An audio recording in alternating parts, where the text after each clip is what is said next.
Hello, you wonderful people, and welcome to another episode of Super-Fanta-Fi. This being a show where I talk about TV shows of the supernatural, fantasy, and/or science fictional genre. Today's episode is a little special because I'm going to be talking about the Sense8 Christmas special episode. I will forewarn you, in case this ends up being your first one, that I will be going full on spoiler territory. I'm not going to skate around stuff. It's like I'm just going to talk about things as they come to me and not in any particular order. So if you haven't seen the Christmas special, go watch that. Stop listening to this and go watch that. And if you feel the need to, you can come back and hear my thoughts about it if you want to. So not necessarily, but you can if you want to. So first of all, I didn't know what to expect when I went into watching this, because I was like, okay, because I saw it a couple of days ago. It was saying like, oh, December 23rd, a Christmas special. I'm like, Christmas special? I was like, what's that going to be like? I was thinking I was like, oh, maybe it's going to be like a non-canon thing where just kind of like, oh, just having fun. Which, I mean, don't get me wrong, it is fun. Which is something I completely forgot because it's been a while since I saw the first season, because I rewatched it in preparation for the Christmas special, just so everything was fresher in my mind and whatnot. But I completely forgot that the show had so much fun mixed in, and not just the drama aspect, but there was fun to it as well. But I thought it was just going to be like a thing. It was just going to, but, it'd be its own thing, which it's not. It's actually, a very canonical thing. It literally picks up, after the events of the first season. They don't really give you a time frame at the beginning. Eventually, there's that conversation between Will and his dad that basically saying, Will hasn't been home for 4 months. Because that's around November-ish, because it's around Thanksgiving and whatnot. But it's hard to say whether that's always the case throughout it, because it's throughout the episode, it's constantly jumping time periods, because at one point it's Thanksgiving, the next moment you turn around, it's Christmas. So it's jumping all over the place. So at the beginning of it, who's to say it hasn't only been a month at that point, and then it skips ahead to 4 months, that type of thing. Not important, I know, but still.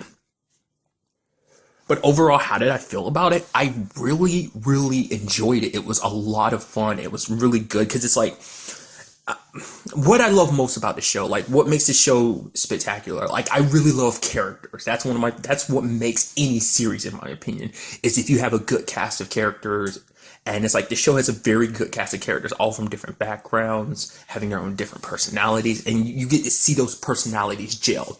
Because the first season obviously set up a lot of these relationships, not just but in each of the characters' personal lives, but also setting up their relationships with each other, and it's you're taking that and you're building upon it. Obviously, that's what season 2 they planned to do with the season 2. So, and that's the thing too, I am confused on where this really stands in the grand scheme of things.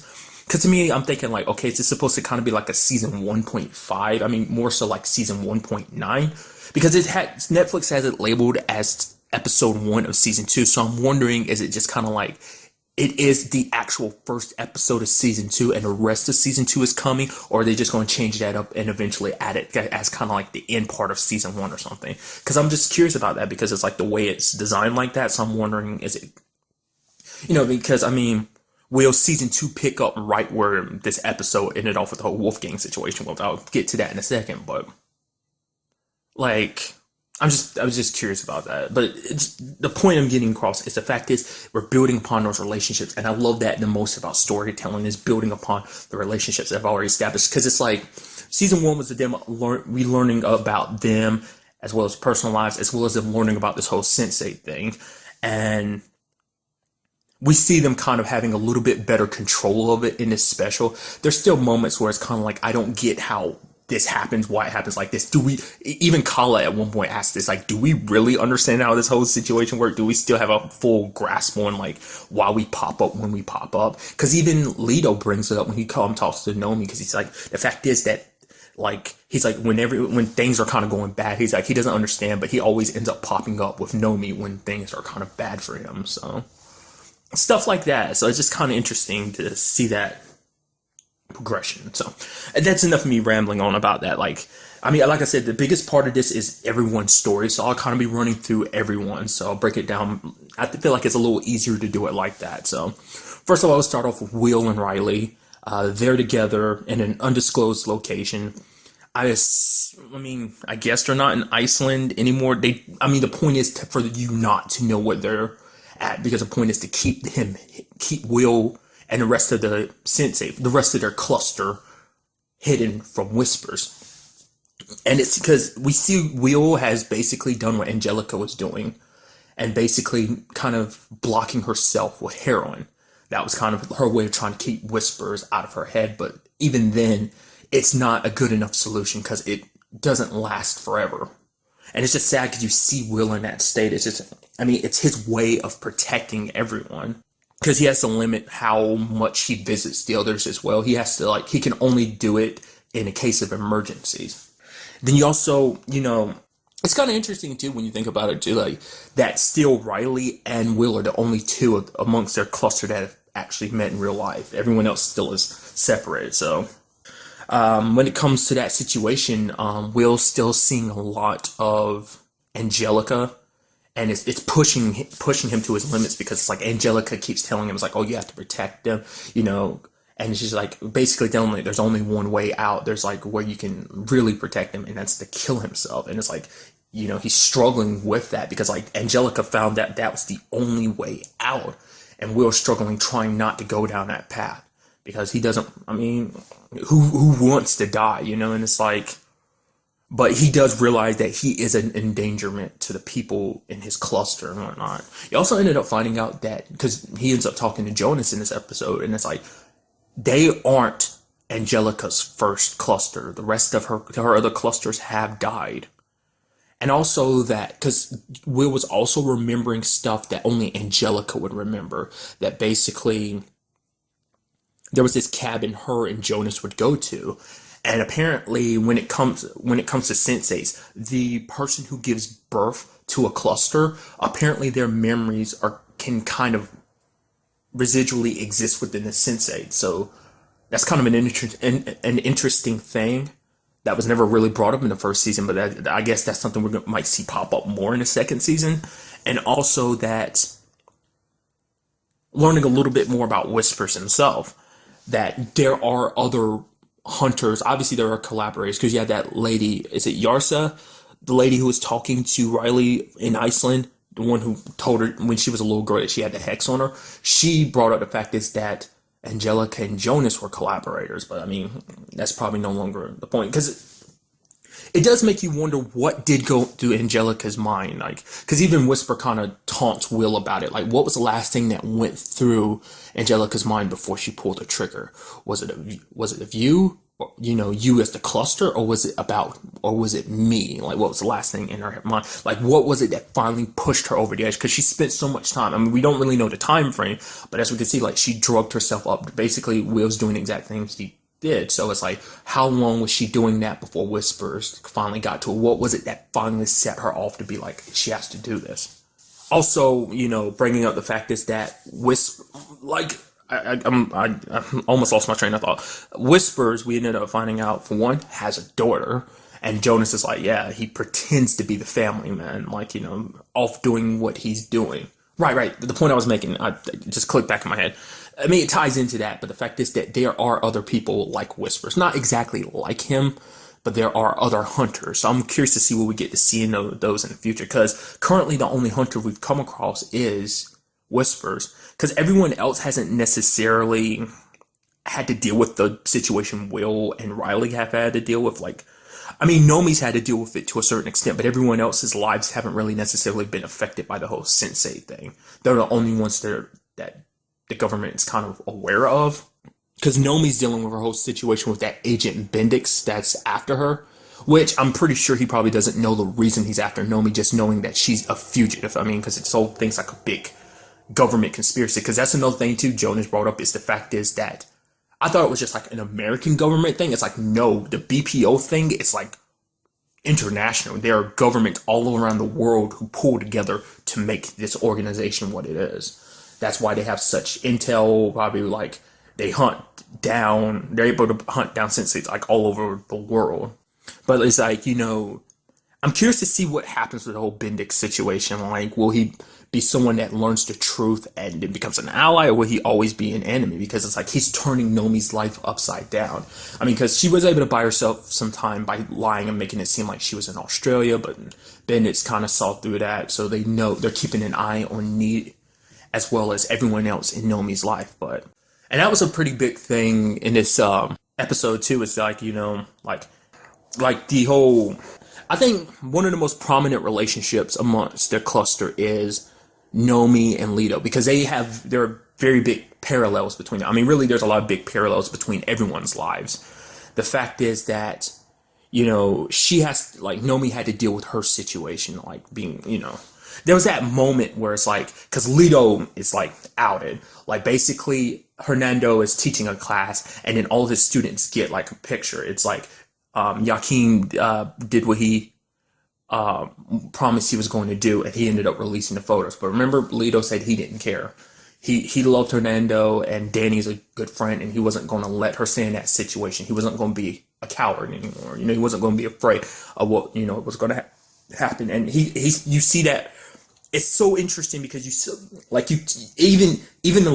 take that Leto you saw at the end of the first season, and you've like built upon that, because you see him, it's like, I'm gonna embrace who I am. I'm gay. I'm not afraid to admit that. And it's like, the fact is they live in such a world where it's like he has such a stigma held against him for it. Like his entire life, people who loved him and adored him turned on him in a moment, even to the point he ended up getting kicked out of his own apartment because of it. His place got sprayed and tagged, with the F word. And it was really interesting how it was done, because basically everyone kind of mixed in and you saw different words to describe everyone. Will, it was pig. For Riley, it was slut. Nomi, freak. For Wolfgang, Nazi. For Kala, virgin, which I'll get to that in a second. As well as, I forgot what it was for Sun, but for Kafis, it was the N word. So it's just kind of like that moment of like, everyone's felt like, they're kind of tied down by one word to kind of tear them down for being who they are. Just, whatever the case may be for them. But kind of tying that in with Kala, because Kala ended up finding out about the whole Rajan situation, because apparently Rajan talked to her mom and was like, oh yeah, is she a virgin? It's like, why the hell are you talking to my mom asking if I'm a virgin? Just because we're married doesn't mean my body is property for you to ask something like that. Why? I mean, like, that whole Kala and Wolfgang situation, I know I'm all over the place, and I do apologize for that, but it's just like so much stuff is rushing through my head. So, but the whole Wolfgang and Kala situation is like, why are you with Rajan? Like, I get it, because Wolfgang is pushing her away, because Wolfgang, is like, my family's not but monsters, and that blood flows through my veins. That's why he did that whole situation. He wanted her to see what he can do, like what he is, because he doesn't believe he deserves, because he even says it to Felix, and it's like, the fact of the matter is he tried to fix everything. Like, he tries to make up for, like, the monster that his family is. He ended up killing his dad back when he was a kid. He ended up killing his uncle and his cousin, mainly because they hurt the person that he cares about most. Well, one of the people he cares about most, Felix, who's like a brother to him. I mean, when you actually think about it, Felix is like the only family he has, which I'm super glad Felix was able to wake up. It's like, I was scared because I was turning something happened with Wolfgang, and I was like, oh my God, something's going to happen to Felix. He's going to end up getting killed at the end of this or something, isn't he? But it's like, no. I mean, by the end of it, he did get the crap kind of beaten out of him, but I think he's still okay. But it was just like, especially because it seemed like he was going to try and distance himself from Wolfgang, but it ended up him just bullshitting. He was like, oh, you should have seen your face. It's like, no, we're in this together. And it's like, good, because like, that's the only person Wolfgang has left. But for him, it's like, he brings up the fact is that he tried to fix everything, and even he knows, he's like, I fucked everything up big time, because he knows there will be consequences for what he did. And it's, like the one thing in his life that he really wanted, and that's Kala. And he's like, he feels like he kind of fucked that up, because there's even moments where you see them kind of visiting each other, but then like Wolfgang kind of turns away from her, because it's like he wants her to be with Rajan, because it's like it's just, I don't really get it why.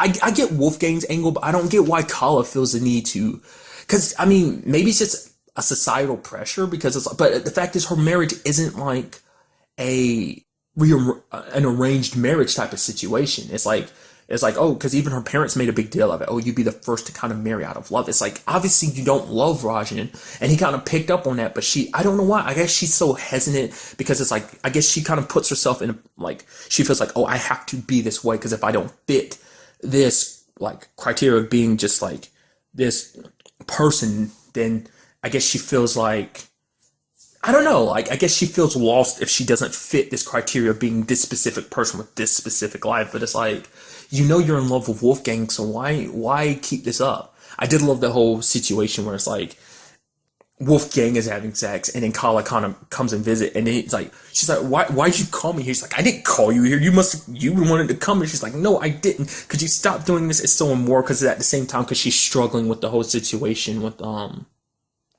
having sex with Rajan, which I mean, I love how that situation played out. He ended up possibly breaking his penis. I mean, ended up only being sprained. And I love and adore that doctor who took care of him. He was like, yo, so yeah, everything's good.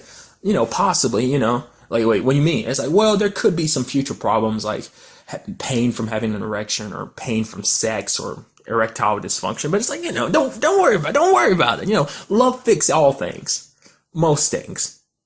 Some things, okay, because it doesn't fix everything. It's like, okay, I love that you would just kind of start off super positive and you start going pessimistic and just very negative, and it's just like, you're a doctor, you're supposed to be a little more upbeat. So I enjoyed that. And even when Kala kisses Raj, and he's like, stop, please, your love hurts. So, but then it's the whole situation of just while she's trying to like get it on with Rajan and everything, which led to the whole penis getting sprained situation. She's seeing Wolfgang beside her, like having sex, even like slapping the girl's butt, and she's like, "Could you not do that? That's so immoral." It's like, what are you talking about? She obviously likes it, and the girl's like, yes, she does like it. She does like it. It's like, I love it, dude. I thought what was going to happen is that she's going to start having sex with Rajan, because like when she kneels down to kiss him and then she comes up, it's Wolfgang she's on top of. So that's what I was thinking, like that was going to happen. I thought she was going to go through it, but she just couldn't. It's just too much in her mind, I guess. Because what ended up happening is because she was super nervous about it, but then like Sun kind of talked her into it. Because Sun is like, the fact of the matter is she talked about a guy she fought named Wu Jin, and how that relationship, like, well, he was someone that she fought against. It's one of those situations where it's like her dad, she was in a competition, she won, she could have gone to the regionals and stuff like that, but her dad after that told her not to fight. It's like, wait, what the hell was that about? Like, I don't understand, like, I mean, that's the thing, though. These are different cultures I'm not that familiar with.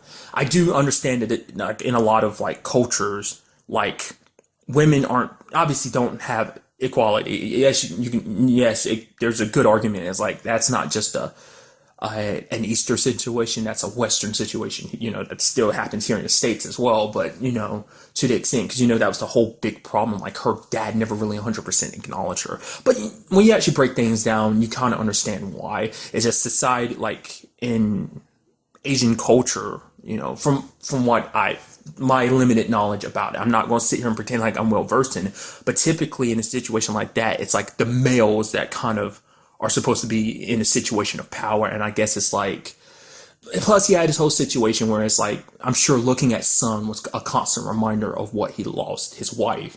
And she was what made him a better person. And he said it to her in the first season, being like, when she died, when Sun's mom died, he felt like that part of him that could have been good, that good side of him, he felt like died too. So that's why he kind of let it go, because that's how I chalk it up. But the fact is that she was like, basically in that moment she had sex with Wu Jing, it was kind of a moment that she learned more about him. That basically sex shouldn't be something that's kind of looked at or to be kind of scorned at or afraid.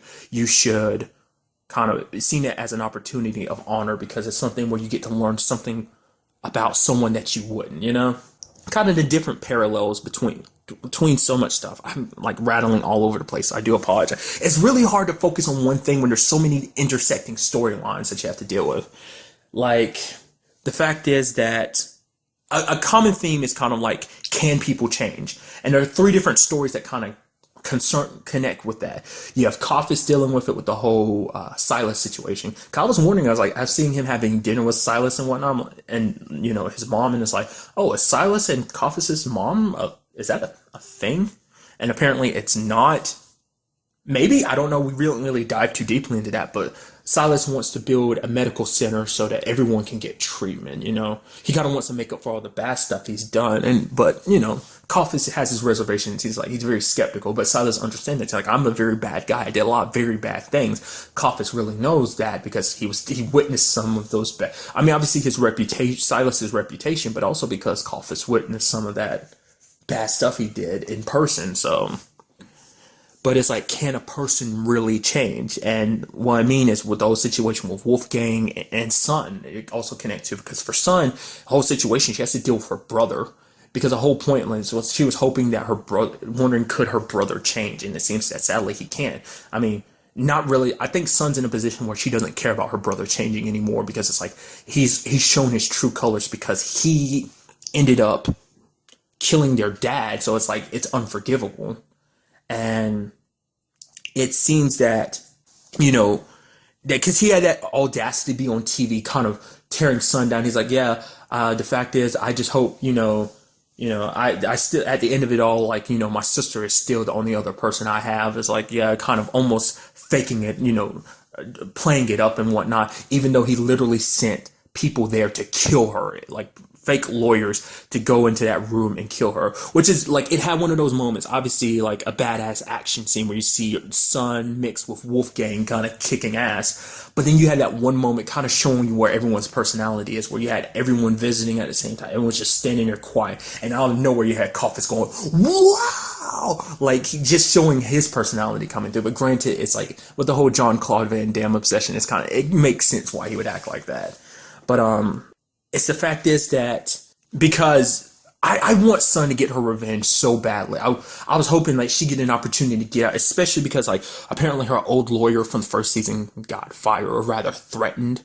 And the new lawyer, Mr. Lee, came into the situation, but it was like he wanted to try to do the right thing, because he knew that Sun was being screwed over, that basically the might of the government was being used to kind of like, that obviously her brother has high connections and he's trying to keep her locked up and whatnot, and he didn't want that to happen. But by the time she comes back, gets a visit from her lawyer, it's those three people trying to kill her, and then she's kind of like, wait, like what happened to him? And I'm not sure whether he died or whether he just got threatened off. They were just saying like he's no longer a part of this situation. So I hope he didn't get killed, because I just because I mean the bodies are just piling up for Sun's brother.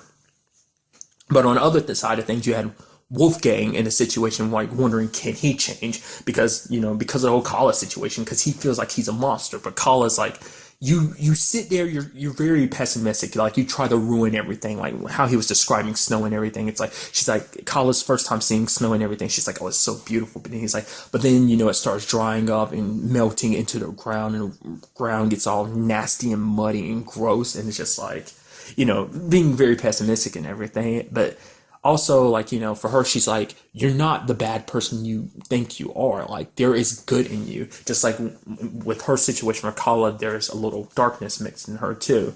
And they basically, it's like, hey, that's why we kind of make the perfect pair. But it's just, like I said, they're still pulling away from each other. So I don't quite get that. But I don't know. I'm sure in some level Wolfgang probably feels like he doesn't deserve love. And like I said, like the biggest part of that is I just don't understand why Kala feels, I don't really understand. Like I said, maybe there's a lot more to it. Like I said, there's a lot of cultures that I'm not familiar with. So I know a little bit about an Indian culture, like how, like, within arranged marriage, sure, but like her marriage isn't like that. But still, maybe even if it isn't an arranged marriage, there's still a whole situation behind it and whatnot. Like I said, because what it really comes down to, it might not even be a societal issue when it comes to Kala. It's just her personal, like, struggle with what she should do. Like one side of her heart is like, oh, I should be this person, but the other side of her heart is like, oh, I should be this person. I'm struggling, kind of, I mean, a big part of this is the whole identity thing. I mean, it's pretty easy to have an identity crisis when you have like 7 other people in your head. So, but yeah, like, because Wolfgang has to, but getting back to it, Wolfgang has to deal with the consequences of killing his uncle. Because apparently Berlin is split up into like 4 different sections, or his aunt refers to him as kingdoms. Different people have control over the kingdoms. With his uncle removed from it, that basically the balance of power is out of whack.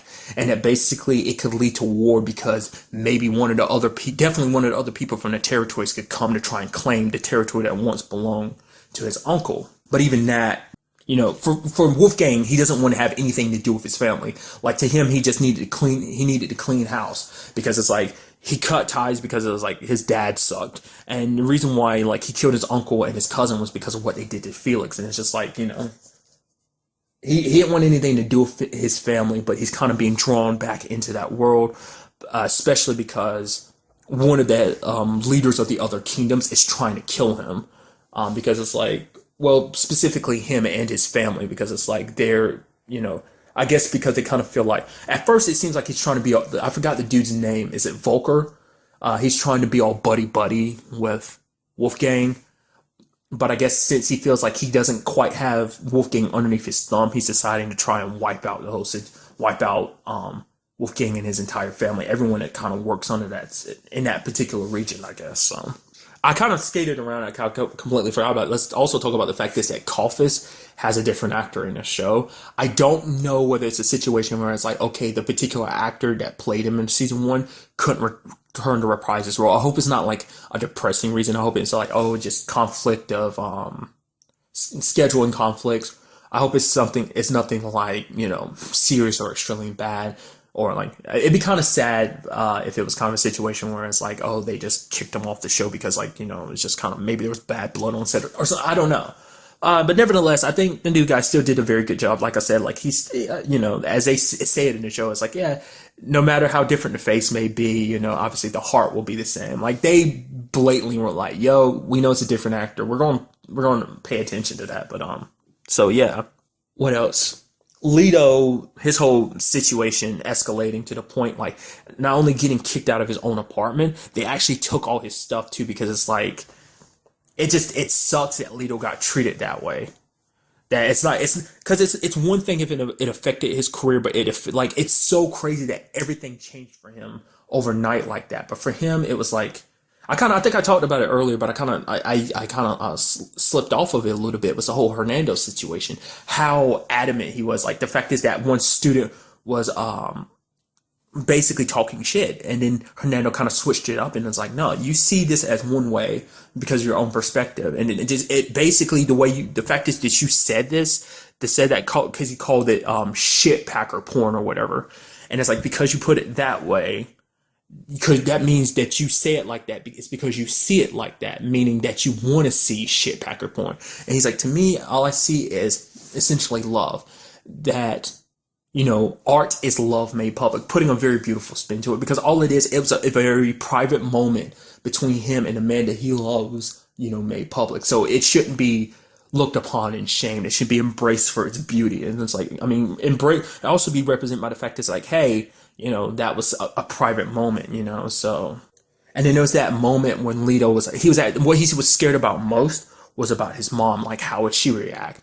And he went there and it was just a beautiful thing of mom embracing him. It's like, mom's like, I love it because mom is like, I always knew this day was coming. He's like, you knew? She's like, yeah. Like you couldn't wait. You being such a good dancer, there was no way you were going to be straight. It's like, I love his mom, just how loving and embracing she was, because she was a little drunk because she was like, she came because she was saying, oh, she's never gotten so many calls from all these people pretending to be friends, being like, oh, giving their condolences and everything. She's like, she appreciates this situation because it allowed her to see everyone's true colors. It's like, oh, I see how you really believe. You're going to, act like my son is some kind of monster because he's gay. And it's just, I forgot what the name is she called him. I think she called him my little penguin. And it's like, oh, that's so adorable, dude. And it's just, she's so embracing. I also learned about Hernando's situation. That fucking sucks. His parents died on New Year. Was it New Year's or New Year's Eve? Like, they died when he was young. I was like, oh man, that sucks. Then you learn about Danny's situation where it's kind of like everyone kind of tiptoes around everything because everyone wants to try to avoid a fight. And she's like, for the first time, like her time she spent with Leto and Hernando's and Leto's mom, it's the best Christmas she's ever had. And it's just because it's such a loving environment and everything. And it's so beautiful to see. Like I said, Leto being the way he was, kind of so afraid, but to finally be open and embracing who he is, it's a beautiful thing. Him and Hernando never, not even gonna have to hide in the shadows anymore. Get to publicly, like, yeah, people may hate him, but this is us. I love this man. He loves me, and and I'm also glad that Danny's back too, because I love that BFF situation and just like, yay, Danny. So I'm sure that's going to be a continuous relationship aspect too. I talked about it a little bit too with Nomi having to hide the fact is like, staying with friends and stuff like that, trying to hide from Agent Bendix, but even that's not enough because it's like her whole life is being turned upside down. and she doesn't want to get the other people around her involved. So I love the fact is that she stays with Bug. Just I love it. I can't stress it enough. I'm getting all giddy. Like, that's what I love so much about the show is the relationships that people have. Not just with the cluster, but outside of the clusters. They're just so good. They're good relationships. There's such a good balance, you know, just like of everybody's lives. And I really appreciate that. If I had to put it in grand scheme of things, I think the one person that came out slightly on top during this special was Coffis. I think he's the only one that kind of came out okay. Everyone else is kind of screwed over in their different retrospects. Will still has to deal with the whole Whisper situation. Wolfgang's got his family situation dealt with, especially the way the season ended, where like they were literally trying to kill him. Son's dealing with the whole prison situation. Nomi's a fugitive. Leto dealing with the whole like being outed situation. Will and Riley's situation kind of goes hand in hand because she has to be there to kind of help him.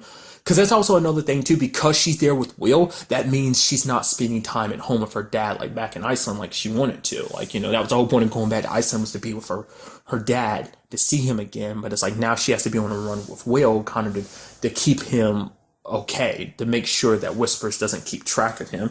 And also, you know, because even Whispers himself says it, because it's like, how long do you essentially think you're going to be able to keep this up, Will? Like, the fact of the matter, because he even talks to Will's dad at one point, trying to flip the script on him, because like Will kind of brings up the whole Sarah situation to his dad. Like I said, he hadn't talked to his dad in months, and he talks to his dad, and he's like, the fact of the matter is, you're here, you're not here. He's like, come home, but he's like, I can't. This has to do with Sarah. And so his dad is thinking like, oh, my son's losing his mind again. It's like, you went through this stuff as a kid. I thought you were over it, but now it's like you're not well. You need to get help.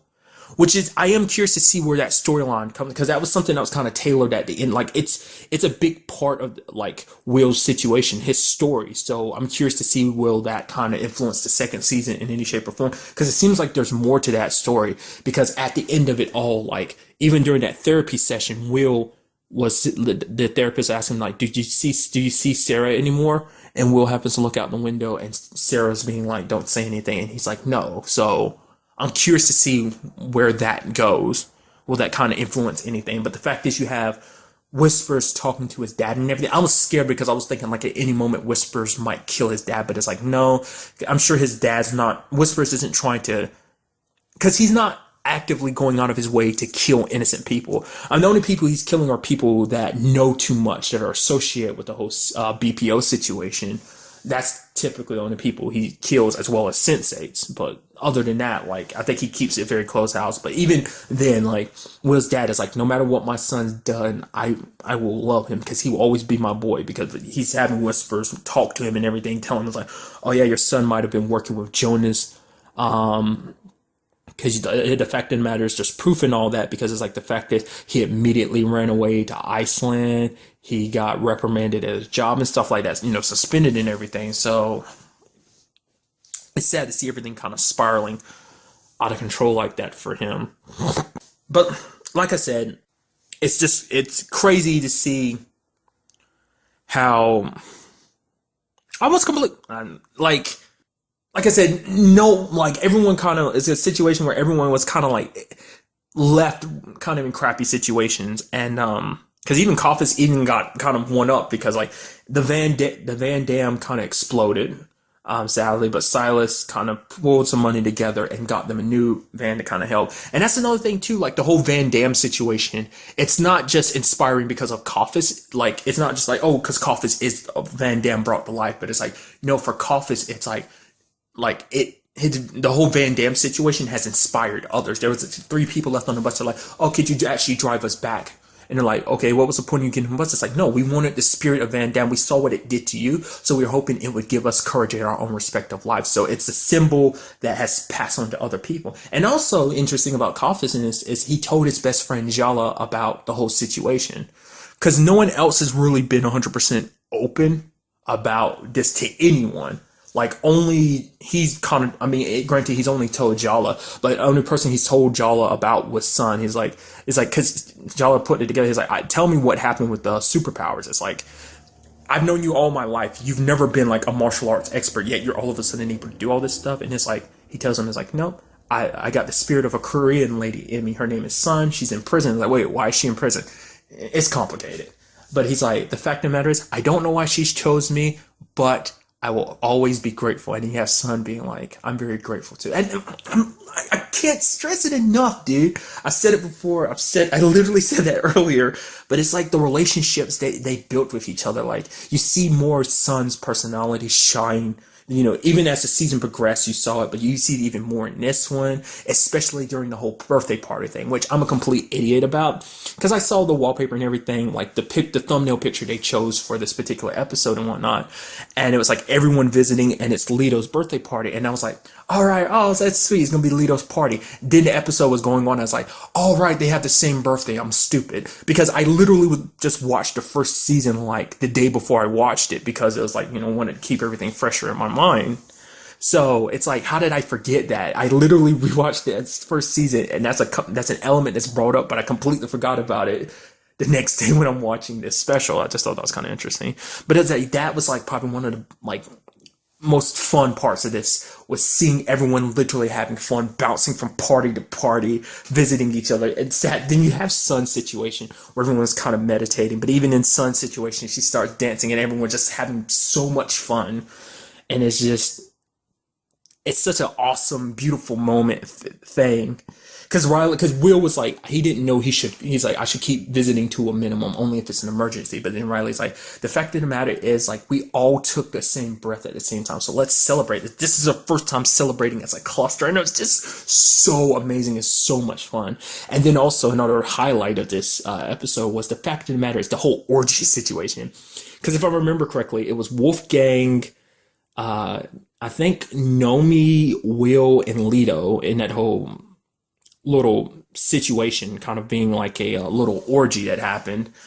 And it's like they kicked it up this episode by literally including the entire cluster. I'm like, oh my God, this is like, it's just like, wow, that happened. To me, I still think that's the funniest thing, is because it's like, because even Lito commented on it in like the first season, being like, oh, when it happened, it's like, he's like, oh, it was the best orgasm he ever had. It's like, it's gotta be so weird, because it's like your feelings, both physical and emotional, are tied to 7 other people, so you feel things even stronger than other people normally would. And so I find that funny, that things at like that, it's just like, even when you're in a moment of having sex, the feelings intensify. It's got to be weird with Riley and Will too, because it's like both of you are together, but at the same time you're also feeling what the others are feeling. Not probably feeling what each other is feeling, but also what the others are feeling too. It's just like crazy. I was like, wow, just all over the place. Everyone's getting laid and just getting laid together. It's so interesting. I mean, since I am talking about relationships and everything, that was something I was worried about, the whole Neets and Nomi situation, because I was worried that like, oh, it would become too much for Neets. Like, I've always been scared about that. Like, this whole situation might end up pushing Neets away, but it's like, Amanita is like, nah, I got you. Like, I'm beside you all the way, babe, you know, type of situation. So it's like, she's a very ride or die type of chick. And it's just like, I'm glad Nomi has her, you know, because it's like, you know, because if she could, like, I'm sure Nomi, she would try to keep Amanita away, but it's like, you know, she needs Amanita by her side, because, like, I mean, they all have very few people in their lives that they can rely on. How we actually break it down, like, they have literally, once again, Coffis is the only one that has a lot of people, has like the entire, like, a lot of people beside him, but everyone has very few people. Like, Will has only Riley right now. Riley kind of only has Will. Lito only has Hernando. I mean, he has his mom, but also only has Danny. I mean, there's other people I'm sure that are by his side, but those are only ones that we really are aware of. Wolfgang only has Felix, Kala. She has her family and everything, but she kind of has to go through this, just things kind of by herself. And she has Rajan, but like that just adds more to the fire, kind of makes it harder on her. Nomi has Amanita. And Sun has the ladies in prison, though, because they were literally bribing the guards to like bring her stuff. Like, you know, it's like, oh yeah, it's a birthday. Also it's Christmas. And it's just like, you know, at the end of it, we see her kind of, you know, it's like, do what they say so you won't spend the rest of your time here in solitary confinement. Because I guess for her, because at that point in time, she was more focused on revenge. I especially love when she was watching the interview, and then Nomi was like, yo, please don't smash my, don't, no, you'll get angry. And, like last time, it's just like, I promise I won't do that. I won't get mad and smash your computer. And even Amanita's like, oh, let's hope she doesn't smash her computer again. And then Noman kind of motions like Sun is there. And then like, Amanita's like, ugh. But she did kind of get mad and she ended up hitting. Granted, it wasn't her computer, it was her food, but still. And Sun apologized. She's like, sorry. But the fact is, I guess for her, solitary confinement was the best way to kind of concentrate on her revenge against her brother for everything that he's done. But she got out of solitary confinement before the end. It ends up working, coming back to those ladies because it's like, they're like, welcome home. And it's like, because they're like her only friends in the jail cell. She only has like 4 people she can rely on in that jail cell. I mean, in that prison. So overall, like, I know I've just been kind of rambling all over the place. I do apologize. Like, I'm like that literally with all Netflix stuff, just because my brain is all over the place. Especially when it's something like this where there's so many characters and so many stories that because a lot of the stories don't necessarily interject and connect. They're just like so many standalone stories within. Like even this just being a 2-hour thing, there's so much story to tell. And it's crazy. And I'm very curious to see what they do. I've been waiting for it. Like this makes me, like I'd already been excited to see what they would do with the season 2, but this got me even more hyped. I'm not sure when, because I remember way back, I haven't looked it up in a while, but season 2, obviously this is like a precursor to that. So I'm curious to see what goes down in season 2. Will we get, built upon stuff? Because it's like, because we've set up Whispers as the antagonist, but he's kind of like a sporadic antagonist. Like in the first season, he very rarely popped up. And in this, he's there kind of a constant reminder to Will, like, oh, I'm coming for you. It's like, I'm less concerned about where you are as the fact is, because I can come to you anytime I need to. It's like, eventually, it's like you're already struggling to keep balance, to keep yourself afloat in this whole situation. I'm curious to see like how much more of a government angle we'll get to see. Will we see any more Sense8s? Because we've only seen a handful outside of the cluster. The only ones we've seen are Angelica, obviously Whispers, Jonas, and Yarza, the woman from Iceland. I'm very curious to see will she kind of make a reappearance or not. I mean, because I'm very curious to see what they would do in season 2. Kind of what relationships will, like how where everyone's story is headed. Because like I can't remember if I brought it up in this or not, because I've tried to record this multiple times, so I might be getting recordings confused in my head. But the fact is that the only ones that's really dealing with the government situation, I think I did bring this up, now I'm thinking about it, but is Will as well as Nomi. Everyone else in their respective situations aren't necessarily dealing with that. They're the only one. I mean, well, Riley too, because of being with Will and everything, but they're the only ones dealing with the government interference. It does make you wonder what the whole Riley situation come back to, like, bite her in the ass, because it seems like that's the biggest thing about this. It's like to each of them, the consequences for their actions. Like, because Wolfgang probably seems the most dangerous. I mean, it's a tie between him and Will, because they both have very dangerous situations to deal with. Sun, too, because, like, the fact... I mean, granted, I'm sure that whole Silas situation is going to come back to bite Coffis in the ass. Like, granted, when you look at it, everyone's kind of got their own issues to deal with. Because I'm wondering, because Silas is saying that he's going to be a changed man, but I'm curious to see what that would do in the future. Will it be a situation where Silas tries to be a good person, but no one else believes him? Because, like, the reason why the superpowers came after him is because of all the bad stuff he did. Because he, like, the leader of the superpower, like, he had his sister killed by Silas. So it's like there might be other people who feel the same way that might come after him for that, which will get Coffis and his mom, as well as his friend Jala, mixed up in it all. But also, maybe he'll be bold-faced lying and he'll still continue his criminal activities. I feel like if it's for his little girl Amandi, because, like, of Coffis keeping them safe and bringing him back to his daughter, I think the latter, it'll most likely be the former, that he will try his best, but, it's not going to be the easiest thing. So, Son having to deal with her brother, Nomi being a fugitive and everything. It's just like, everyone's got their own situations, and I'm curious to see how everything will play out for them. Like, because I'm sure we've only seen the beginning of the consequences for Leto coming out. Like, I don't remember if I brought this up too, because my brain's scattered. I do apologize. The whole Whisper situation, about the fact is that his cluster was brought up as a situation because apparently there was kind of a memory with Jonas and Angelica where they talked about his cluster being like, oh, the fact is that cluster in his mind, in his sleep, still talks about them, like, but talks about them like they're all dead. So it makes you wonder, because it seems like what Whispers is trying to do is he wants to kind of offer Will the current situation he has, that he's trying to make Will kind of a collaborator, essentially. I mean, or maybe he'll end up doing to Will what he did to Sarah. Like, it might be a situation where we actually find out that Whispers was actually just like Will back in the day until Whispers had his own Whisper kind of convert him to kind of work. I mean, it makes you wonder, like, Whispers is in the situation he's at, but it makes you wonder who's at the top of the BPO. Maybe it's another Sense8 that's at the top, or maybe it's just regular, because that's kind of a theme that the first season kind of implanted, and I'm curious if that's going to pop up in the second season. It's the us versus them mentality of like, oh, there's humans and then there are these other humans. They look human, but they're not human. Just this very slight chromosome difference. Like, because it's like, there's no real like explanation as to why they're the way they are and why other people aren't. Jonas tried to explain it in the first season, but even then it was just like, it was him guessing. There's no 100% way to say like who came first, whether it was the Sense8s or whether it was just regular people.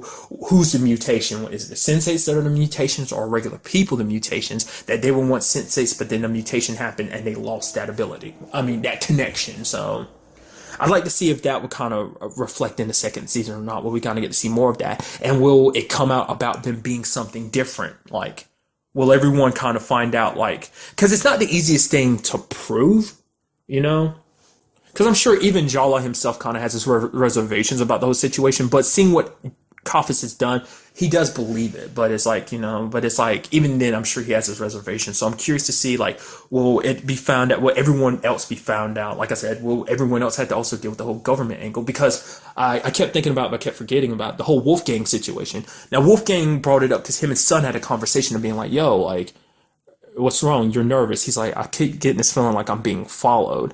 And then she's like, is it the police? And he's like, no, because the police aren't going to bother with me because of the whole shootout situation. They don't really give a shit. They pretty much made it apparently clear. So I'm wondering, was that dealing with this whole region situation where they were keeping an eye on him? Or could that be governments like slowly closing it? Like I said, I don't think so, because they're not aware of him being a Sense8. The only ones they're aware of is Will and Nomi, so...